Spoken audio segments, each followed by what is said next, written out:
Assalamualaikum warahmatullahi wabarakatuh. Yang terhormat Ibu Triwinarsih selaku dosen mata kuliah Sistem Informasi Akuntansi, dan yang saya banggakan teman-teman sekalian.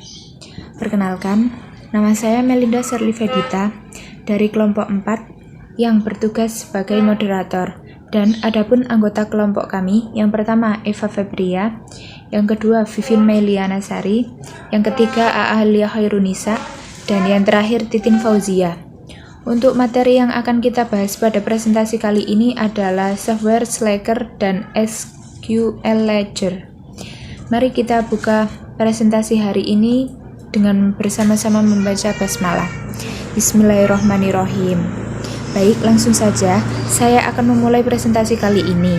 Sejarah Slacker. Slacker didirikan pada tahun 2016 oleh Iwan Setiawan dan Kelvin Kizana di Indonesia. Slacker adalah software akuntansi yang pada awalnya bernama Keeper. Slacker adalah perangkat lunak manajemen sumber daya manusia dan keuangan yang dikembangkan untuk membantu perusahaan dalam mengelola aspek terkait sumber daya manusia dan keuangan. Fitur Slacker yang pertama manajemen cuti, yang kedua ada manajemen kerja, yang ketiga manajemen tugas tim, yang keempat manajemen klaim, yang kelima slip gaji, dan yang terakhir manajemen data. Selanjutnya ada keunggulan Slacker. Slacker menyediakan modul akuntansi yang mencakup pencatatan transaksi keuangan, pembuatan laporan keuangan, dan manajemen aset. Slacker juga memiliki banyak fitur akuntansi seperti penjualan dan invoice, gudang dan stok barang, laporan keuangan, integrasi pajak, integrase dengan mesin kasir, dan rekonsiliasi bank. Slacker juga sudah digunakan oleh beberapa perusahaan besar di Indonesia seperti Gojek, Amarta, dan berbagai perusahaan bertaraf nasional lainnya. Selanjutnya, di sini masih ada keunggulan Slacker. Slacker memiliki mobil apps yang tersedia untuk pengguna Apple dan Android.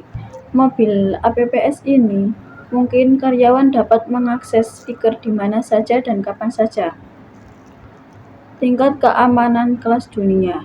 Slacker juga menggunakan server Amazon di Singapura dengan tingkat keamanan kelas dunia. Slacker juga menggunakan enkripsi IAS 256 BIT untuk seluruh informasi sensitif seperti slip gaji karyawan. Apabila pengguna Slacker tidak perlu membeli atau merawat sistem secara berkala. Slacker juga memiliki lebih dari 100 hak akses yang diberikan sistem sehingga perusahaan dapat secara fleksibel mengatur hak akses tersebut. Yang selanjutnya di sini ada tampilan Slacker. Bisa dilihat pada gambar tersebut. Selanjutnya yaitu SQL Ledger. Sejarah SQL Ledger. SQL Ledger pertama dikembangkan oleh DWS System pada tahun 1999 sebagai aplikasi akuntansi web sumber terbuka. SQL Ledger adalah double entry accounting system. Accounting data disimpan pada SQL database server. SQL Ledger adalah software yang platform independen ISA multi leg companies dengan basis data terpisah, bisa untuk MKM kurang dari 50 karyawan atau antara 50 sampai 99 karyawan. SQL Ledger mendukung lebih dari 30 bahasa. Data SQL Ledger sistem disimpan dalam basis data struktur query language atau SQL dan dihubungkan melalui Chart of Account atau COA. SQL Ledger juga ditulis menggunakan Perl dan merupakan open source software sehingga memiliki General Public License atau GPL. Untuk yang selanjutnya yakni menu pada SQL Ledger ditampilkan di bagian kiri layar dengan submenu yang dapat dibuka kembali dengan mengklik pada header. Untuk yang selanjutnya dapat kita lihat bersama yakni tampilan awal untuk semua pencatatan akuntansi, dapat generate report, print challenge, dan update persediaan dengan mengklik tombol berikut. Adapun pengguna dari SQL Ledger sendiri, yakni yang pertama ada industri otomotif, yang kedua kesehatan dan farmasi, yang ketiga industri retail, yang keempat industri perjalanan dan transportasi, dan yang terakhir ada industri distribusi dan jasa grosir. Adapun manfaat bagi perusahaan, yang pertama tempat penjualan, yang kedua solusi layanan mandiri, yang ketiga pemeliharaan catatan inventaris yang mudah, yang keempat perencanaan sumber daya perusahaan, yang kelima pemisahan akun untuk setiap dokumen, yang keenam saldo diperbarui sesuai transaksi, dan yang terakhir yakni laporan keuangan dibayar di muka dengan mudah pada akhir tahun. Selanjutnya mengenai fitur SQL Ledger. Yang dimaksud fitur-fitur sama saja seperti menu-menu yang ada di dalam software SQL Ledger ini. Yang pertama, piutang usaha. Di dalamnya, fitur ini memiliki beberapa kegunaan. Yang pertama seperti melacak berdasarkan pesanan pelanggan, menerbitkan faktur, kwitansi, laporan, dan banyak lagi.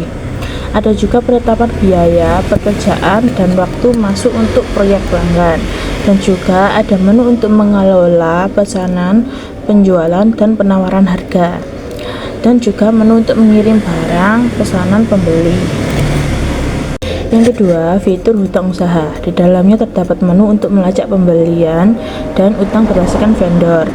Ada juga menu untuk menerbitkan pesanan seperti RFQ dan lain-lain, dan digunakan juga untuk melacak item yang diterima dari pesanan pembeli. Yang ketiga, fitur manajemen inventaris. Fitur ini digunakan untuk melacak penjualan dan pesanan suku cadang, melacak HPP harga pokok penjualan dengan metode FIFO. Di fitur ini juga banyak menu yang digunakan untuk mencatatkan semua bagian di bawah titik pemesanan ulang, untuk melacak persyaratan pemesanan, untuk lacak mengirim, menerima, dan mentransfer suku cadang dari beberapa gudang. Yang keempat yaitu fitur lokalisasi. Fitur ini menyediakan template lokal untuk faktur, pesanan, cek, dan lainnya. Di fitur ini juga pengguna dapat memilih bahasa untuk pelanggan, faktur, pesanan, dan lainnya. Yang kelima yaitu fitur multi perusahaan atau multi pengguna. Fitur ini untuk satu database terisolasi per perusahaan. Pengguna dapat memiliki sistem yang dialokasikan secara independen dari kumpulan data perusahaan. Yang terakhir, fitur titik penjualan. Untuk menu ini digunakan untuk menyambung ke beberapa mesin kasir terhadap instalasi SQL Ledger, cocok untuk toko retail dan lainnya. Mendukung beberapa perangkat keras POS di luar kotak. Dengan add-on pihak ketiga dapat tersedia untuk fungsional yang lebih banyak. Baik, sekian presentasi dari kelompok kami. Apabila ada salah kata, kami mohon maaf yang sebesar-besarnya. Terima kasih. Wassalamualaikum warahmatullahi wabarakatuh.